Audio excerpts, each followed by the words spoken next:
travelling so far away from the corners of the earth to come here to 31 Addison. Now, I am the director today. Do you swear that you would tell the truth? His boardroom is getting out of hand. Objection. The whole truth and nothing but the truth. So help you please. I swear. I think it's part of my identity too that I live in a group house. It's a strong identity. When I'm talking to other people, I often mention it because that's an important part of me. Quite a few people staying here. 59 people have lived here, and it sounds quite a lot of people, but average stay is about 4.5 years.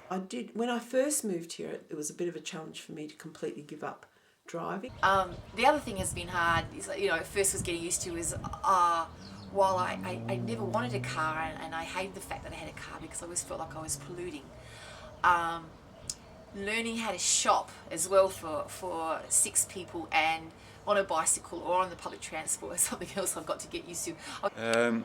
Well, no cars. Some people are a bit shocked that 6 of us here and we don't own a car between us. However, now it's, again, I really appreciate it.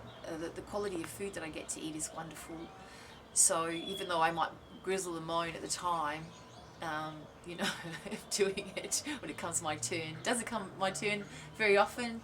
And I actually had a motorbike when I moved here, which wasn't a huge issue, but eventually I got rid of that, and we sort of developed a let's not have cars and combustion engines here. So that wasn't hard, and I liked that, and I find that really supportive, that everyone is on the same level there without a car.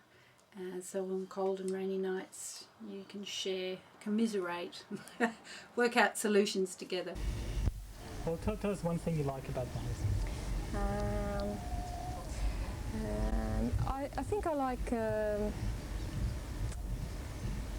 friendship that's in the house. Yeah, I think I like the friendship.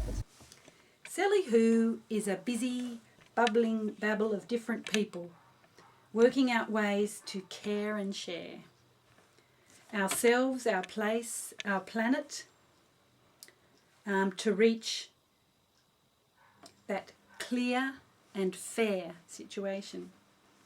Life here is like an artesian ball gushing out, also regulated by reason, by a critical spirit and by a thoughtful angle.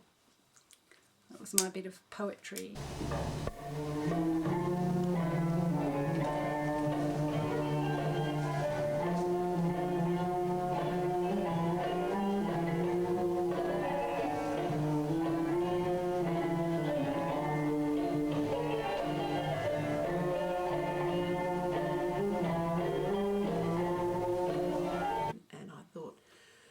Oh no, I couldn't live in a community. No, I've done that before when I was young, and no. But then when they said that this community's been going for 30 years, I thought, wow, they must have been doing something right. Much better than just living by yourself or just with one other person. Well, whenever you've got a problem, there's just, 5 or 6, 7 different people that you can talk about it with. But a really nice thing is waking up in the morning, and every so often everyone wants to have breakfast together. So everyone sort of piles into one room or comes into my room and has their breakfast and spills a bit of fruit salad or a bit of porridge. It's great.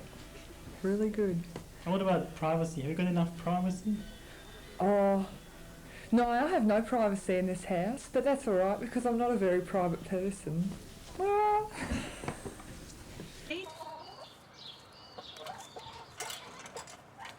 One of Ashley's inventions. So the weight of the hens opens the door when they stand on that platform. And when they're feeding in here, that means the pigeons don't eat all the grain.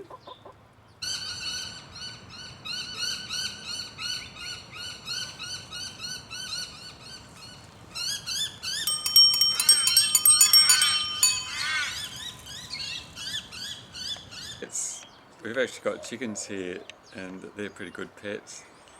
I also think our worms are pets. I like to see them in the worm farms. I'm just about never lonely. There can be that sense of being lonely in the crowd, and that can even happen at Seli Hoo at times. And if I've been in conflict with someone or something's come up to make us uncomfortable, I can feel a sense of alienation. But there are always people around, and I see some of my friends, particularly if they've come out of a relationship, trying to find friends to fill up their time to make contact. They feel isolated, they feel lonely, and I don't have that at Seli Hoo. I have the opposite. I have lots of opportunities, both with people who live here and with people who visit. In November 1978, there was a gravel driveway along here with bitumen underneath, and gradually that was dug up and cars were moved down there, and eventually in 1984 we were car free, so now it's all garden.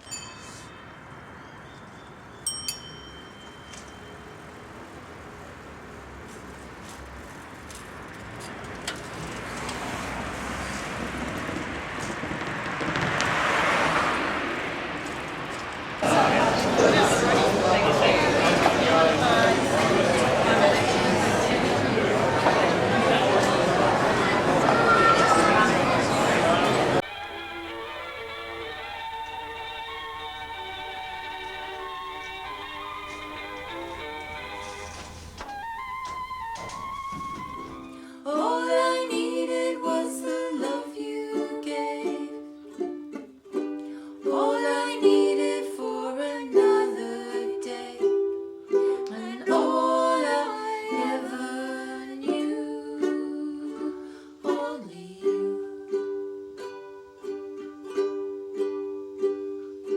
Sometimes when I think of the name, and it's only a game. And I need you. Listen.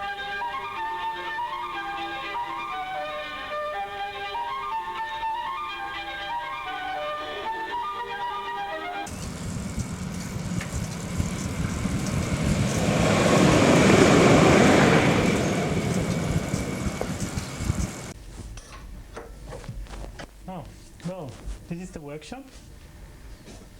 Used to be called shed, but at one of our house meetings we outlawed it, so you can't call it shed. It's the workshop. And if you call it shed, it's bad. That's been quite a solid partnership, Shonda and me, but we do well living together in a communal house, and I think if we live together just by ourselves, we might not get on so well, because it's good to have other people around. Well, Helen, you're a keen gardener in this house. Does it bother you when other people don't do so much gardening? Not really, because then it's not such a huge garden. There wouldn't be that much left to do if everyone did their fair share. And I like it, so that's good. What do you think people generally do their fair share in this household? Oh, I think it does even out in the end. I mean, you like doing finances and drawing figures and examples for everyone. And Ashley does the solar panels up there and brings veggies down. And it evens out in the long run, I reckon. Everyone has different skills. So you don't think there's a major grudge just about, you know? No, I reckon we're pretty good at saying them if they're there. Point out while we're sitting here, there's a lovely mosaic which has our name Seli Hoo.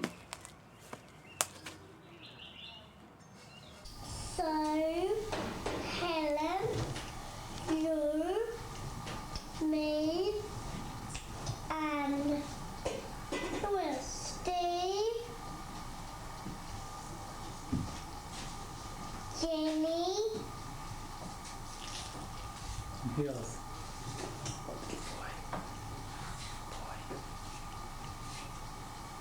who was it? Who was it? Ashley? So it sits very comfortably with me not to own a whole house or half a house, and certainly not to just have it with a partner. I'm very comfortable and love the communal sense of ownership. And tell me one of your long-term visions about the house and the people in it. Yeah, I've one Like imagine in 30 years we're going to be here in the house looking after 4 or 5 grandchildren and playing with them in the garden. That's one of them, yeah. Are you And thinking of teaching having them- more children? No, I've done my share, but yeah, and teaching them how to ride a bicycle and how to mend punctures, if there's still punctures around, of course.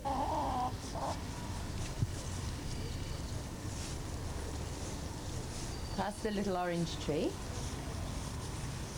At the moment it's a season for oranges. There's some pretty good oranges on here. Look at that. Let's eat it. See if you can smell the lovely citrus smell. To the solar cooker. This is Mark II of the solar cooker, made by Ash, to cook vegetables, beans, whatever. Especially in warm weather it does it very well, but even in cold weather it does it a bit. You can cook a boiled egg in there without water. Well, how do you handle the little things like people putting dishes into the sink and, putting the toothbrushes on the wrong spot? Oh, I don't mind things like that, but when all of a sudden the towels in the bathroom start breeding, now that really gets me. At one stage we just had so many towels in the bathroom and they belonged to nobody. It's things like that that get me, but... What do you do about them? Oh, we have a house meeting and discuss. And no one blames, just infers. So yeah, my new good is actually doing the film and having everybody here, so that's it.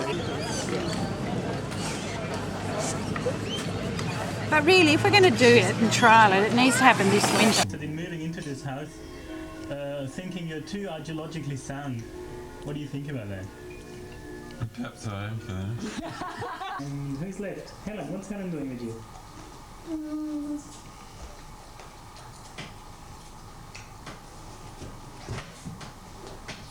You sometimes put me to bed. Okay, so what part? Say what part you're doing, Ash. Very firm, very firm. Thank you. Yeah. Gary. And you also. Oh, well, that we keep going for a long time, and and to prove people that communal living is better, more fun, and cheaper. It makes more sense.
I usually stay right till the end of a film. I hope you do too.